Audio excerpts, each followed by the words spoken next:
saham artinya melakukan satu posisi buy untuk nantinya akan di-exit pada level yang lebih tinggi lagi. Nah, di sini kita melihat bahwa kenaikan daripada IHSG ini artinya pasar sedang melakukan akumulasi dari Juli hingga September ini ya.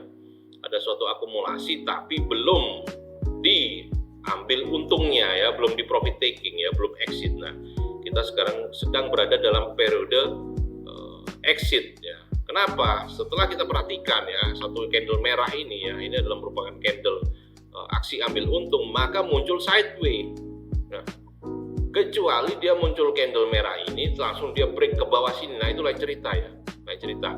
Tapi dia muncul candle merah dan kemudian sideways, artinya apa? Pasar masih mempertimbangkan apakah IHSG ini akan diangkat naik atau malah akan dibawa turun, terjadi profit taking lebih lanjut. Nah, itu ya. Jadi kita perhatikan juga ya untuk MACD-nya ya, MACD memang masih negatif ya, masih dalam kondisi penurunan. Begitu juga RSI ya, RSI terjadi cross MA pada RSI masih kondisi penurunan. Nah, hal ini menjadi satu hal yang patut diwaspadai. Kenapa? Ya, secara indikator mengatakan MA juga ya, MA mengatakan bahwa IHSG akan mengalami penurunan. Jadi baik MA, MACD maupun RSI semua arahnya kepada penurunan IHSG. Nah, tapi satu hal ya, bahwa selama garis trendline ini tidak tertembus oleh candle ya, tidak tertembus turun ya, breakout ke bawah, maka artinya adalah ya IHSG masih aman ya, masih dalam teritori kenaikan ya, masih dalam teritori kenaikan. Kenapa masih dalam teritori kenaikan ya? Karena apa? Biasanya setelah munculnya sideways maka akan muncul trend ya. Selama dia berada di atas garis trendline, sideways terjadi di atas garis trendline ya, maka kans untuk munculnya tren naik kembali ya, munculnya kenaikan kembali adalah masih cukup besar ya.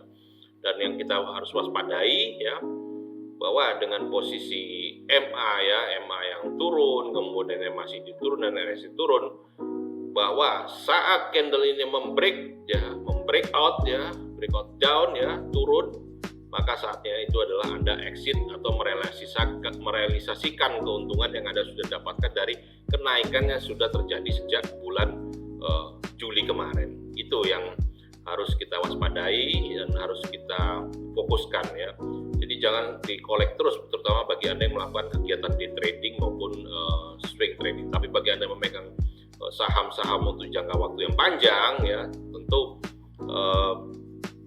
jangka waktu yang panjang artinya tidak akan terganggu oleh satu bentuk riak-riak atau volatilitas kenaikan penurunan yang terjadi di market, yang dalam hal ini kenaikan dan penurunan saham-saham itu sudah terwakili oleh keberadaan IHSG karena dia sebagai indeksnya. Jadi view saya terakhir ya, bagi IHSG ini, IHSG dalam pandangan indikator moving average, MACD dan RSI masih dalam kondisi penurunan.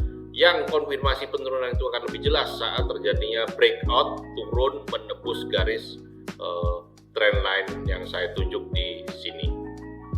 Baik, itu yang bisa saya sampaikan untuk view saya mengenai IHSG, dan tetap dalam keadaan sehat bagi Anda semua. Sukses selalu ya, tetap belajar, tetap memasang strategi-strategi untuk keamanan dengan memasang stop loss, perhatikan money management, dan sehat selalu, profit selalu juga. Terima kasih.